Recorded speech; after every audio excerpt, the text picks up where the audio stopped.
Good morning, folks, and welcome. It is lovely to be together. If you're a guest here this morning, you are super welcome. Thanks so much for coming. This is one of our summer Sundays, and this particular Sunday is Church as Normal, which simply means we have our own worship service here this morning. The Rockets age can be in their own room in around the corner, number 29, and the younger children, the Gems, will leave us after worship. Let's stand together. The guy's going to lead us in worship, and we're excited to hear Sergi is going to be speaking this morning, so we're super excited to hear him and what he has to say. So why don't we begin by closing our eyes and by praying.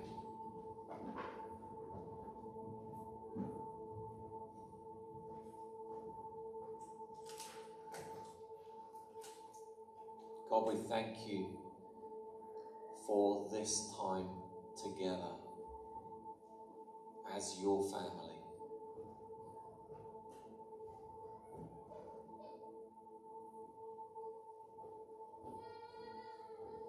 We thank you for each other.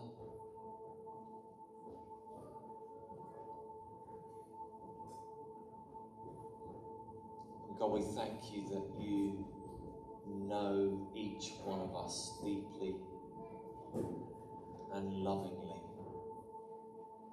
This morning, as we choose to focus our attention and our words and our songs, God, I pray that you'd help us surrender our hearts to you this morning.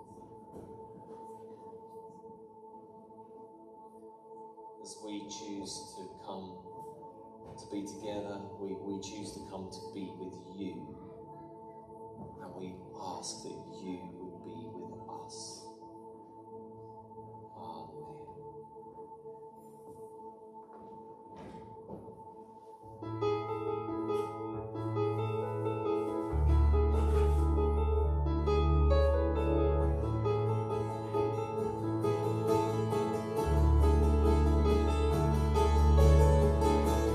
You stood outside my grave with tears still on your face.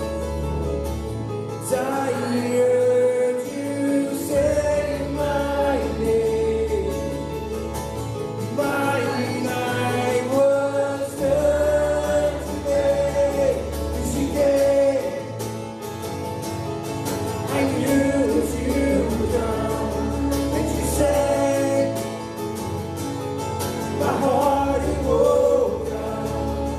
I'm not afraid to see your face.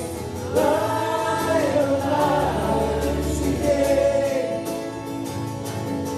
I knew that you would come.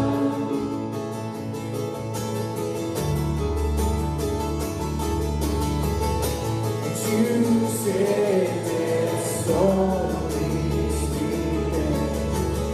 With one word, my heart was beating. And I rose up from my grave. My fear was turned to faith. She came. I knew that you would come, and she said, my heart it woke up.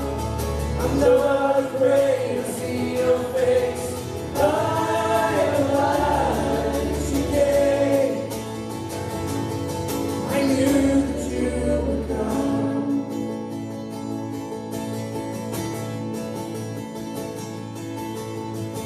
And you are a miracle working God, and you are a miracle working God, and you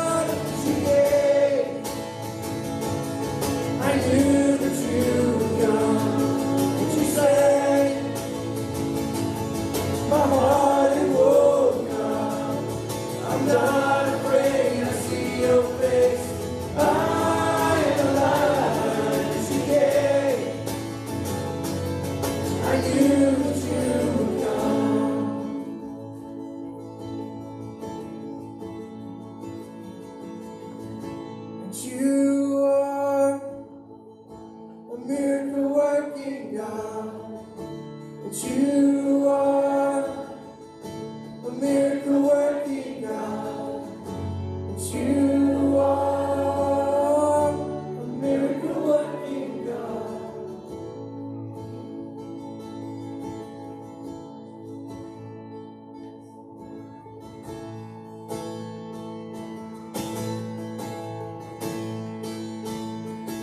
To, oh Lord, could save themselves and their own soul could heal. Our shame was deeper than the sea. Your grace is deeper still. Let's sing again. To, oh Lord, could save themselves and their own soul could heal.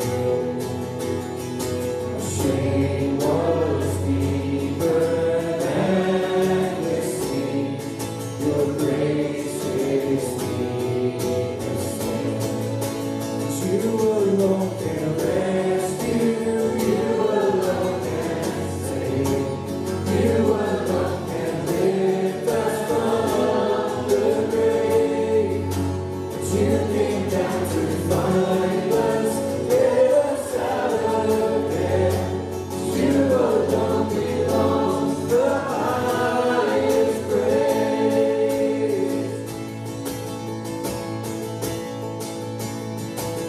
You, oh Lord, have made a way. You greatly light you when our hearts were far away, your love was further still. Yes, your love goes further still. You alone can rescue. You alone can save. You alone can lift us from the grave. You came down to find us, let us out of death. You alone belong the highest praise. You alone can rescue. You alone can save. You alone can lift us from the grave. You came down to find us, let us out of death. You alone belong the highest praise.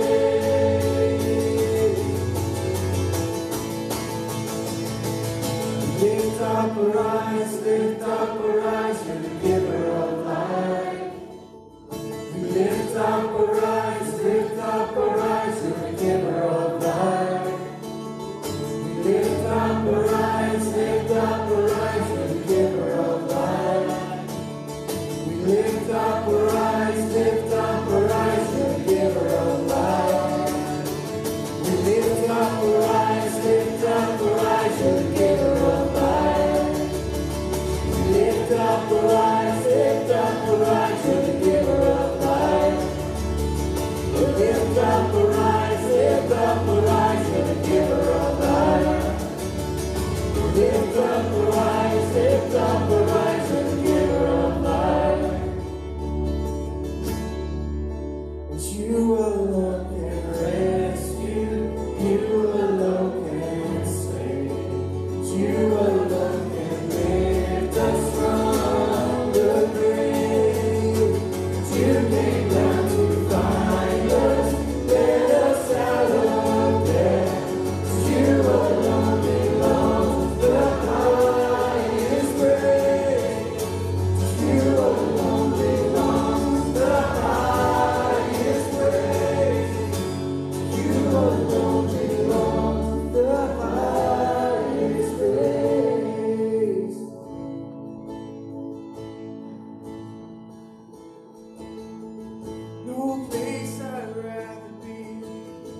no place I'd rather be. No place I'd rather be. Hearing your love, hearing your love. No place I'd rather be. No place I'd rather be. No place I'd rather be. And hearing your love, hearing your love.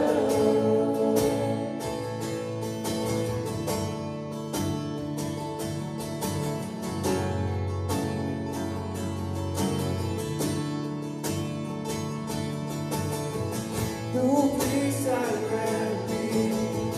No place I'd rather be. No place I'd rather be. And hearing your love, hearing your love. No place I'd rather be. No place I'd rather be. No place I'd rather be. And hearing your love, hearing your love. Set a fire down in my soul that I can't contain, that I can't control.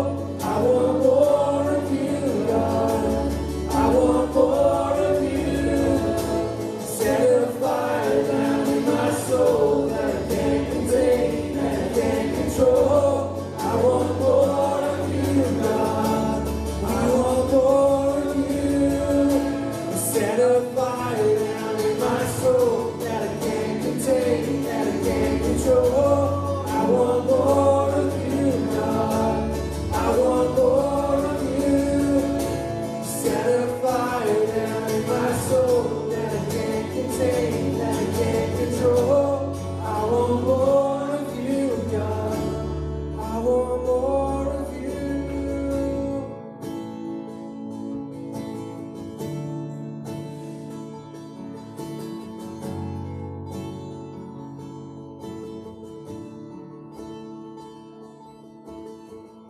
So set a fire down in my soul that I can't contain, that I can't control. I want more of you, God. I want more of you. Set a fire down in my soul that I can't contain, that I can't control. I want more of you, God. I want more of you.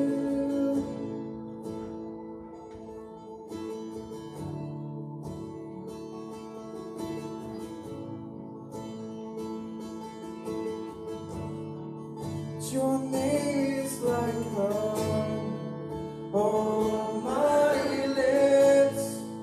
Your spirit's like water to my soul. Your word is a lamp unto my feet. And Jesus, I love you. I love you.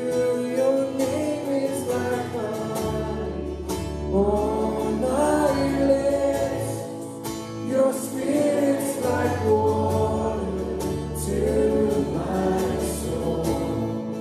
Your word is a lamp unto my feet. Jesus, I love you. I love you. Jesus, I love you. I love you. Jesus, I love you. I love you.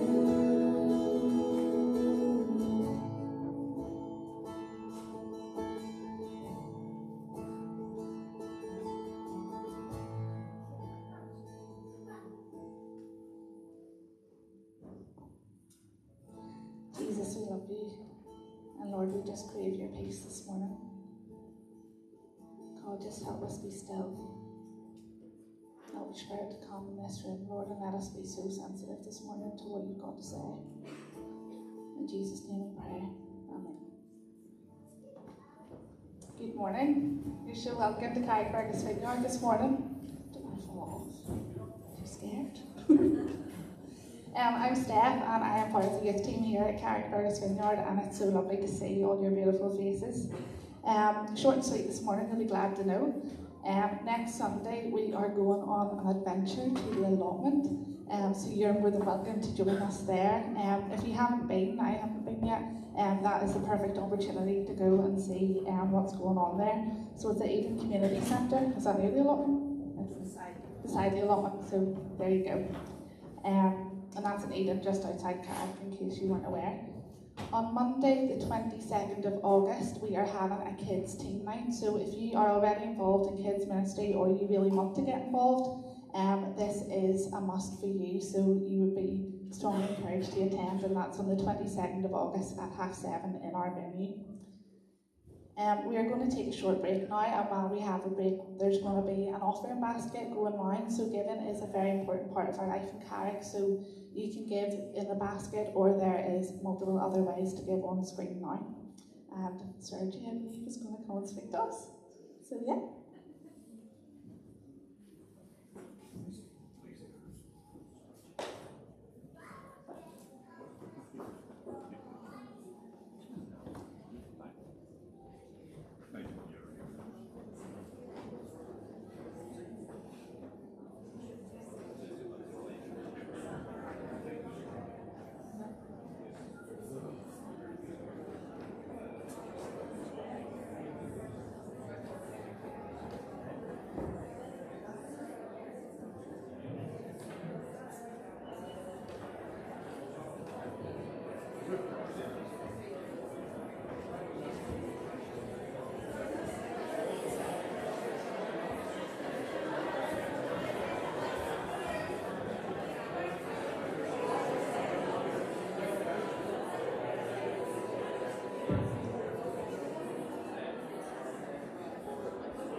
Well, whoa, hello. That's loud. Unlike Ivan Skinner, I can use a mic. Sorry, Ivan. Oh, thank you for that, yes. I just want to add my welcome. Good morning, everyone. I don't know who's more nervous this morning, me, my wife, or Paul Daniels. Yeah, I feel, those of you who know me, sorry, my name's Sergi. I'm part of the worship team. Normally I have a guitar in front of me, which covers up things that need to be there. So I feel a little bit naked at the minute, so I'm a bit like sort of Keith without Orville, Ant without Deck, or one of my children without their mobile phones.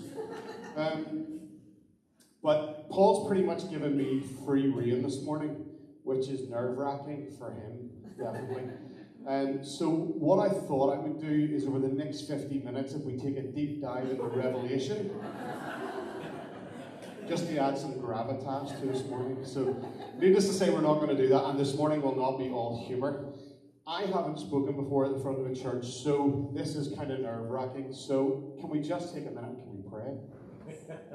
Only a minute. Only a minute. And here it starts. You think you get him away from the mic and it stops. What he doesn't know is the next 45 minutes is just going to be me slagging him off. So let's pray. Father, would you come into this place this morning? Would you come in power and might? Would you speak to us all as we hear from your word this morning and worship you, Father? Amen. So you'll be thankful to know we're not going with Revelation. When I was thinking about what I wanted to talk about this morning and I was praying over it, one thing kept coming back to my mind, and that was my favourite verse, as I would call it. It's Jeremiah 29, verse 11. For I know the plans I have for you, declares the Lord. Plans to prosper you and not to harm you. Plans to give you a hope and a future. I used to read this verse on its own, but I want to give a little bit of context to it. So Jeremiah 29 is written, there's sort of trouble in the Jewish camp at this time. They've got Jerusalem, they've got the temple, but as a punishment, God is going to send the Babylonians to come in and destroy Jerusalem, destroy the temple. And what's happened is that the Babylonians have taken away some of the Jewish people already to Babylon, and the destruction of the temple is still to come. And Jeremiah writes this to those Jews in exile, saying, look, guys, it's not as bad as it seems. And Jeremiah writes to the Jews there and just says, he reassures them, says that God has not forsaken them. He wants to restore them. He has a plan for them. And the plan is for good and not for disaster, trying to get them a little bit of hope for what's coming. And I think when I first became a Christian, I read this verse and took reassurance from it, that if I accepted Christ, all in the garden would be rosy. So I sort of read it a little bit out of context. This would be my shield of protection as soon as I became a Christian, and I would sail through pain-free life. So when I read this verse, this is what I was reading. For I know the plans I have for you, declares the Lord. Plans to give you a nice, happy childhood. Plans to give you an easy life. Plans to bring you no pain or suffering. Plans to give you all you ever wanted without really having to work for it. Does anyone have that version of the Bible? I quite liked it. It was there. It's not there. It doesn't exist. It's not in the Sergi authorized version. So as I matured in my faith, I spent a little more time in this, and I quickly realized that my interpretation was well off. We take this verse in the context and see that the people of Judah are suffering. So this verse reminds us that in our suffering, God has a plan for us, and that plan is to come out of that suffering, to have a future, that their past and their present doesn't define that God's plan, what God's plan for them is. Today I want to use this verse as sort of a jumping off point to look at some people in the Bible and how maybe they weren't necessarily the ones that you would think would be people of God or chosen for God's purpose. So we're going to look at 4 different people in the Bible. When I was growing up, I didn't grow up in what you would term a Christian home. Those of you who were here on Father's Day knew a little bit about my story. I grew up in Glengormley. Wonderful place it is, love it.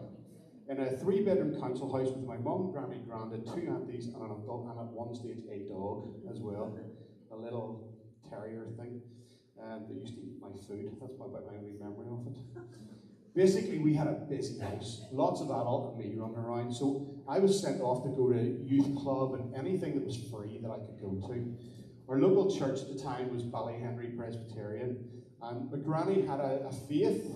I wouldn't say she was, a strong Christian who, regularly read her Bible and stuff, but she had a faith, and she says, right, I know where you need to go, church, off you go, give you a bit of something that you're not getting at home. So off I went to church. I remember going to Sunday school every Sunday morning and really hating it. Well, some of my friends were quite happy lying in bed. I was dragged out to Sunday school. Wasn't really for me, but I went along because it got me out of the house. One thing that was for me, though, part of the church was the BB. Who are the BB boys here? I loved the BB. Why did Leslie put her hands up? Anchor boy leader, I was wondering. So, fair play. So yes, Anchor boys leader. I loved the BB. I was in the BB right the way through. We used to call them the Robins before they were Anchor boys. Right through the junior section, the company section, and eventually I became a warrant officer, and I loved the BB. I think I liked the discipline side of things. It was a wee bit sort of like the army, because you got to do marching. I love marching. Is that really sad to say? I was so confident every year that I would win the marching cup, the drill cup, that one year I took it back and I hadn't cleaned it. And the captain came to me and said, "What are you doing? You haven't polished this cup." I said, "What's the point? Go back to the shelf in a couple of hours." And I was right. No one else liked marching. I love marching. But the BB was for me. One of the things I wasn't so fussed on was the Bible class you had to go to. So we were all sent along to Bible class. The good thing was, if you got a stamp for going to Bible class, you were more likely to win the sort of head guy at the end of the year in the display. So if I got a stamp, I was there. So we got stamps for Sunday school, stamps for Bible class. I was there. I was going for the prize at the end. Through all this, we heard these stories about these amazing biblical characters. Mainly men, I must admit, but there were some women, and they were portrayed as these perfect people who did nothing wrong and did everything for God. The leaders would say, these are the guys that you should be using as examples in your life. We should be living this perfect life and doing things for God. Now, didn't really resonate for me because I was a wee bit of a rebel, and I was just feeling like I'm not this perfect being. I keep falling down and failing. God's never going to use me, and He doesn't have a plan for me. But when I read a bit more as I got older into these biblical characters, I said, hang on a minute, they're not all perfect. They didn't do everything right. These are broken, hurt, sinful men and women who, despite their failings, were still part of God's plan and still able to do amazing things for the kingdom. So let's look at a few. Oh, God, I forgot about the BB badge. Oh, the slides. So let's look first of all at Jacob. This is going to be a whistle-stop tour. I promise you this won't be too long this talk. Jacob. Things didn't start off too well for Jacob. Even when he was in the mother's womb, he wrestled with his twin brother Esau. So Genesis 25:22 says, the babies jostled with each other within her. And she said, "Why is this happening to me?" So when you read this whole story of Jacob, I think one thing that came clear to me was that he's driven with this passion to get what he wanted for himself. He was quite selfish, and he was extremely deceitful at times. Jacob was the second-born son of Isaac and Rebekah. And Esau was the firstborn, and Esau had all the rights to the father's blessing, to the father's inheritance. Jacob was a shepherd, and seeing how things were going, he sort of thought, right, I need to come up with a plan. This is how I'm going to deceive my brother to get what I want, not what's necessarily meant for me. So we read the story about Esau coming back after a day hunting, and he was famished. He was hungry. He was starving. Jacob thought, I'm going to use this. Esau was so bad he couldn't go to the fridge himself. That's a bad way to be. I've never been that hungry. I can always make it to the fridge. So I can. But Jacob saw this, saw he was hungry, and said, okay, I'll get you some food if you give me your birthright. Really? It was worth that? I was a bit blown away when I read it.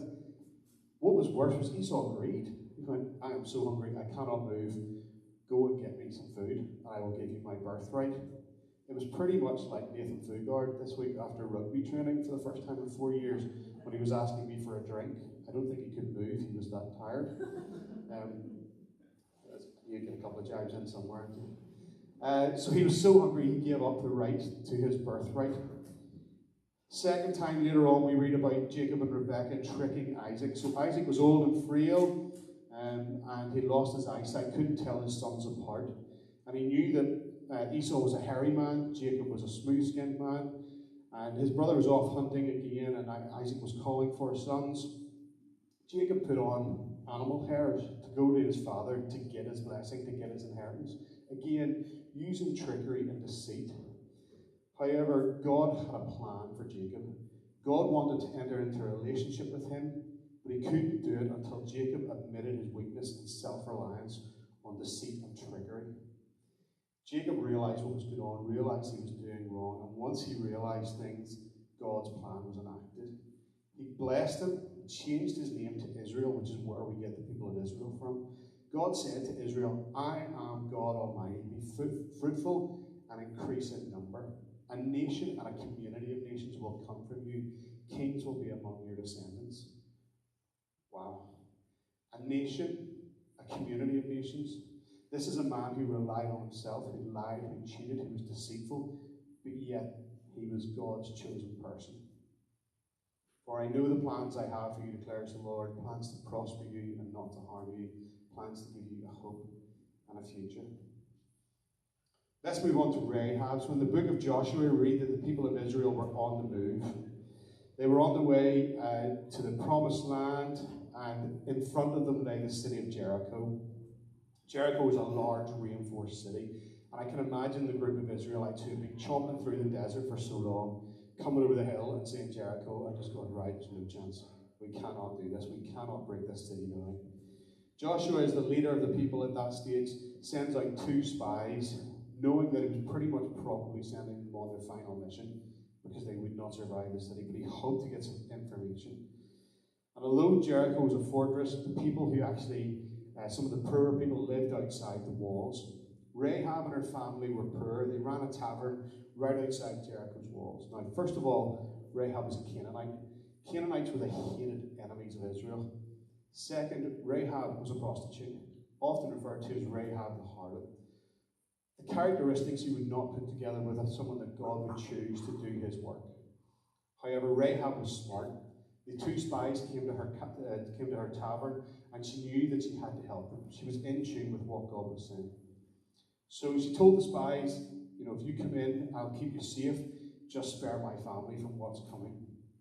So the spies agreed, and Rahab hid the 2 men on her roof under bundles of flax. Soldiers from Jericho came in saying, we know there's spies here, where are they? But Rahab had done such a good job that she'd hidden them well, and they weren't found. The Israelites destroyed the city, but Rahab and her family was spared. Rahab was not a likely candidate to be a hero of faith. She was a prostitute in a corrupt pagan city that was under God's condemnation.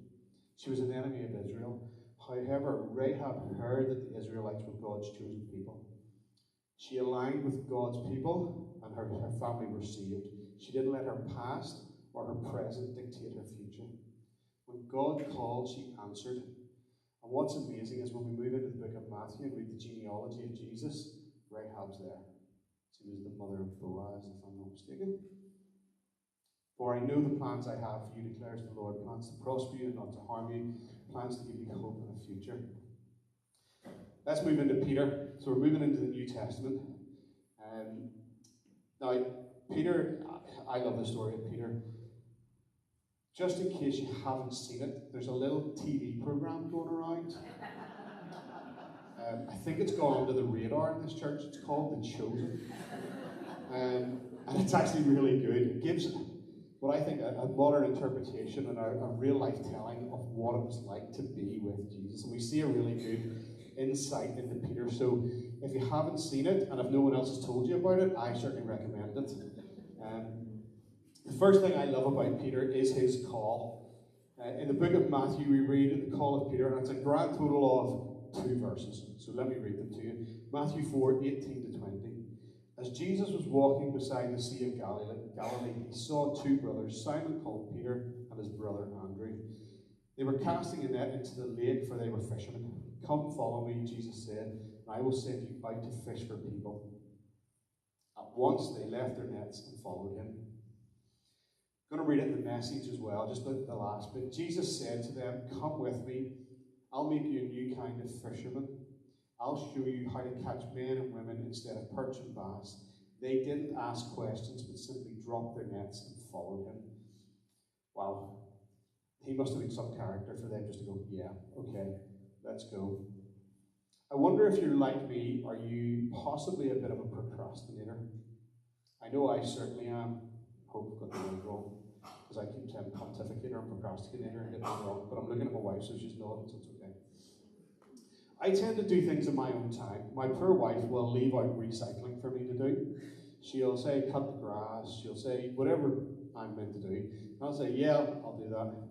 And then a couple of minutes later, I can hear the recycling bins bouncing around. I go, no, she's gone and done that. I'm in so much trouble. I should have just get up.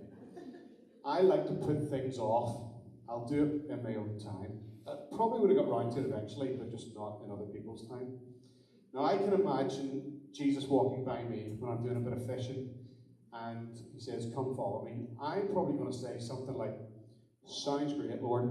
Just doing a wee bit of fishing at the minute, trying to make a few quid. give me a wee second just to finish off what I'm doing. I then need to just tidy up and sort the boat out. I'm going to go back to the house, grab a shower, tell the wife where I'm going. You really don't want me stinking of fish, so you probably need the shower. I need to talk to the boss, tell him that I won't be in tomorrow. I need to get onto my laptop, put an out of office on to let everyone email me, know I'll not be there. And then I could probably meet you around 6. How's that work? But not Peter. He immediately saw who Jesus was and knew that the only thing he could do was lay down his nets immediately, without question. But as we read, and we already know from the previous 2 characters, Peter's another one of these guys that wasn't perfect. We all know the story of Peter's denial. Not once, not twice, but 3 times. Reading from the Message.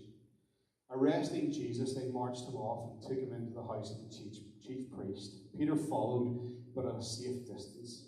In the middle of the courtyard, some people had started a fire and were sitting around it, trying to keep warm. One of the serving maids sitting at the fire noticed him, then took a second look and said, "This man was with him." He denied it. "Woman, I don't even know him." A short time later, someone else noticed him and said, "You're one of them." But Peter denied it. "Man, I am not."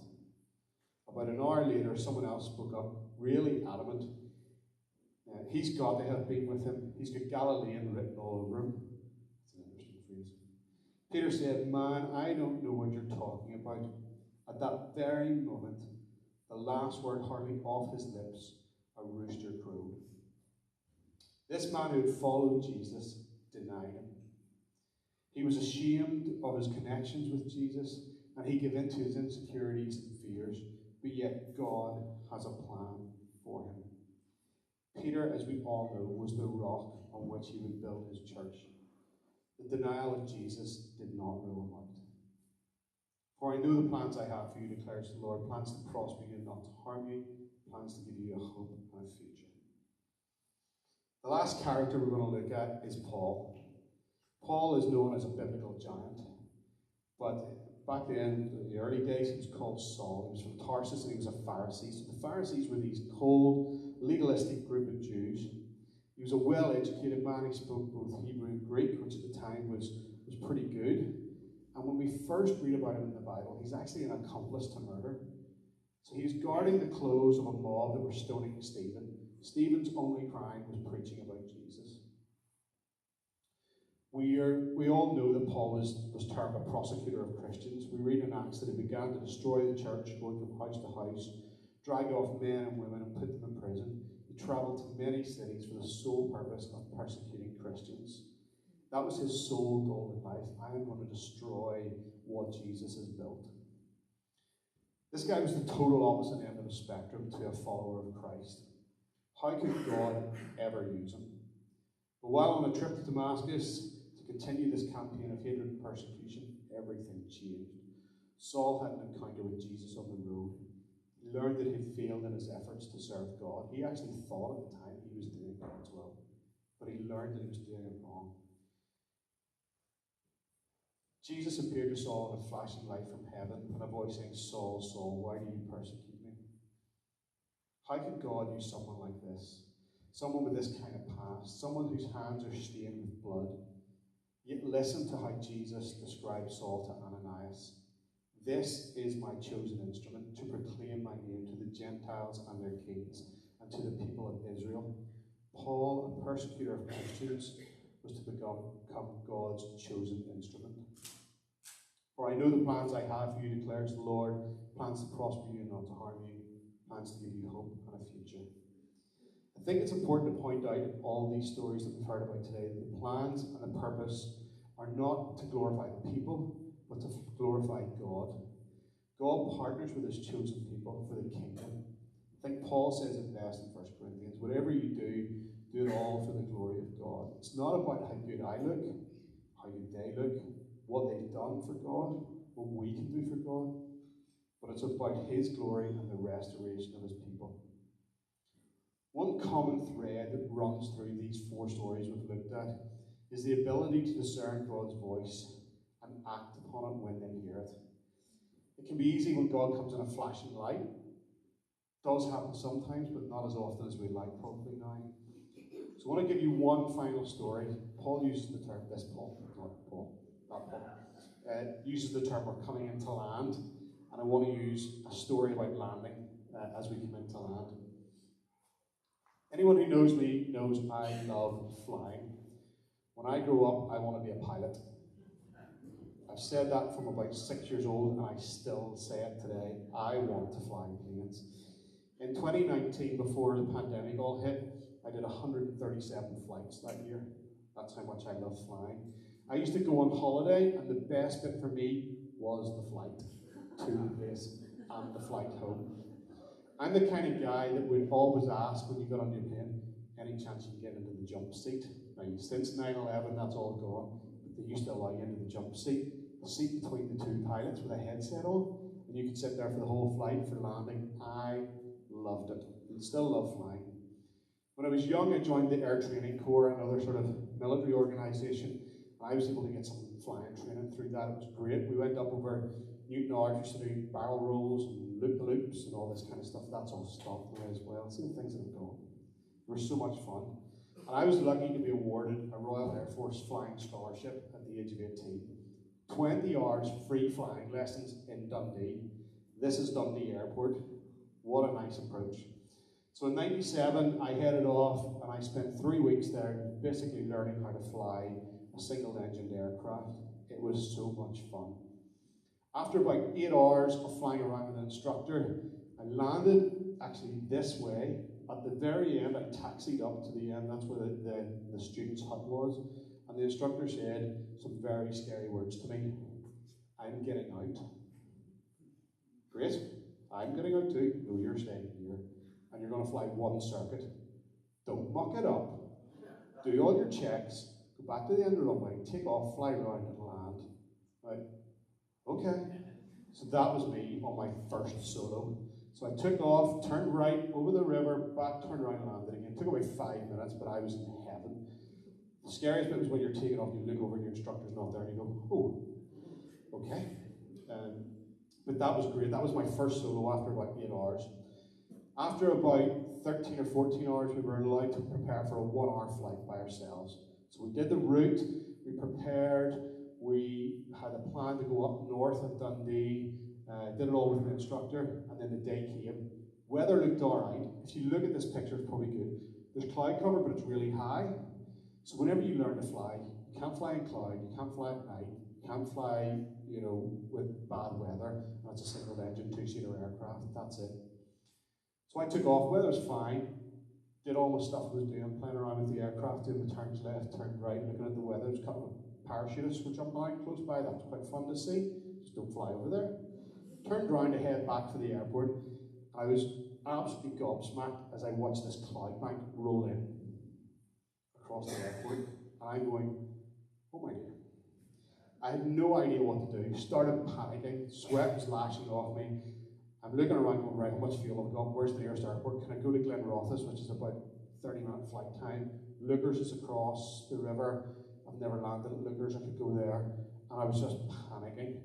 Got on to air traffic control and said, help. To which this little voice came back. Someone I had never heard of said, I can see you, Mark. I know exactly where you are. I know exactly where to guide you to. Just listen to my voice and I'll tell you where to go. And I, for the first time ever on my own, had to fly through cloud to get down into the airport. But she knew where to go. She said, drop the, can't remember the exact numbers, but drop the 2,000 feet, turn right, give me a bearing, I headed on it. Okay, drop again, down a bit lower, turn left. Okay, the next one's going to be your last one. And as she guided me, I dropped down below the cloud, and right in front of me was that view of the airport. And it was just the best thing ever. Now, this is someone I'd never met in my life. I don't even know whether she'd been on duty any of my other flights, so I'd probably never talked to her, but she knew that students were out flying that day. She saw the cloud rolling in, and she knew the panic we would all have been in. There was 2 other guys up as well. And she talked to us so calmly and guided us in.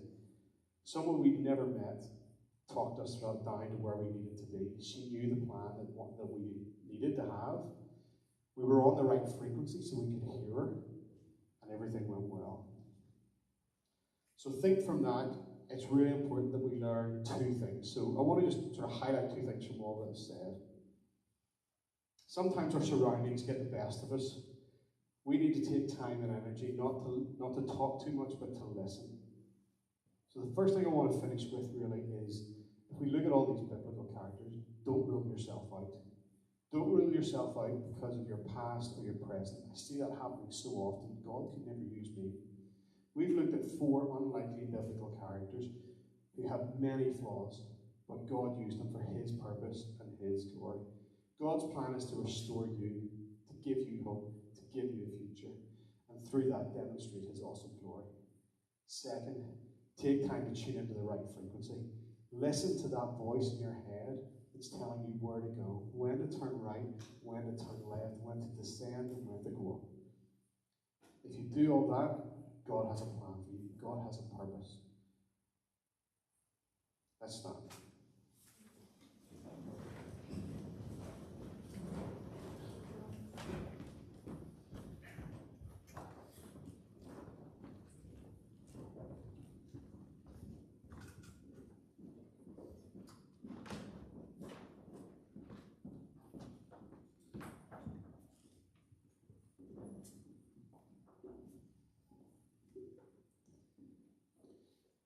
So it wouldn't be us at Carrickfergus Vineyard if we didn't have some time at the end just to allow space for God, just to allow time for prayer, for a bit of ministry. We're going to do that now. If you're new, if you're visiting, don't be frightened. It's nothing weird or strange. This is just God doing his stuff. I just feel this morning there are people who have ruled themselves out. There are people who said, my past makes me unusable in the future for God. My present makes me unusable for God. I want you to know that that's not the truth. That's not your truth. And we have people in this church who can show that as a great example, including myself. If you are one of those who thinks that God has maybe ruled you out, but you're willing to open yourself up to the future, why don't you come up? And there's also some of you who haven't been tuned into the right frequency recently. You've been on the wrong radio station. It's been giving you the wrong advice, the wrong guidance, the wrong direction. If you want to reset your radio, be tuned into the right frequency, God can do that. So that's 2 lots of people, I think, this morning. And if anyone wants prayer for that, please come up. And some of the people who can pray as well, just come up so it's not as nerve-wracking for them. Well, if you want some prayer, come on up. We're going to allow space and time for this, and we're going to sing one final song.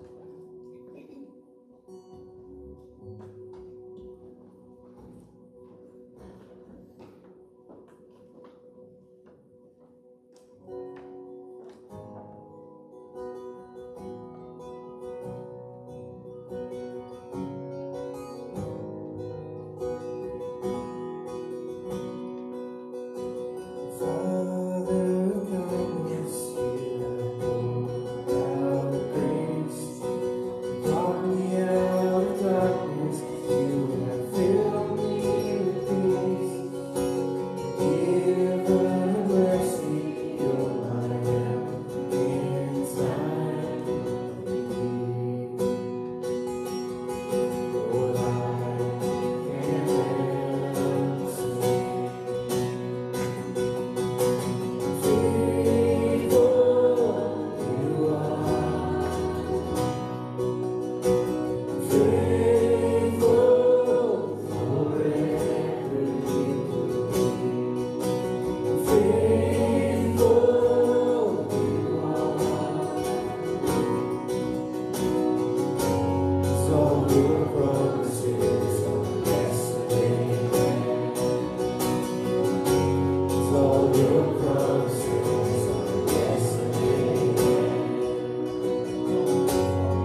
There's more that he wants to do in the room and amongst us.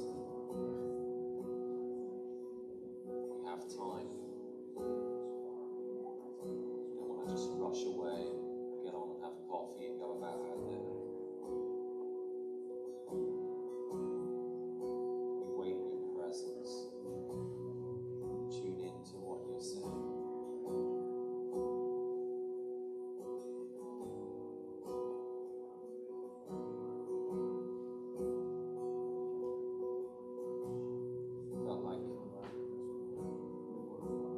Another flying illustration.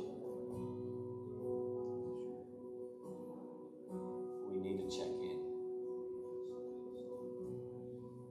There's an invitation this morning to each and every person that the Father gives to us, and that's to get on board.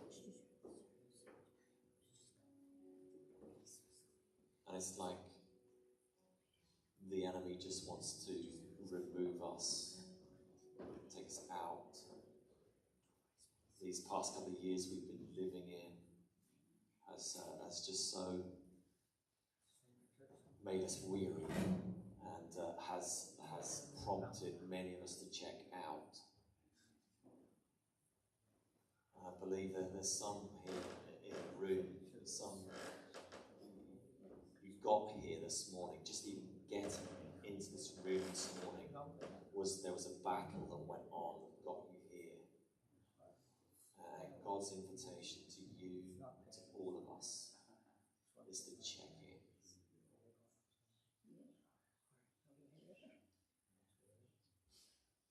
And so in this moment of quiet, whatever those words mean, just have a bit of dialogue with the Father now. What does that mean? What does that look like?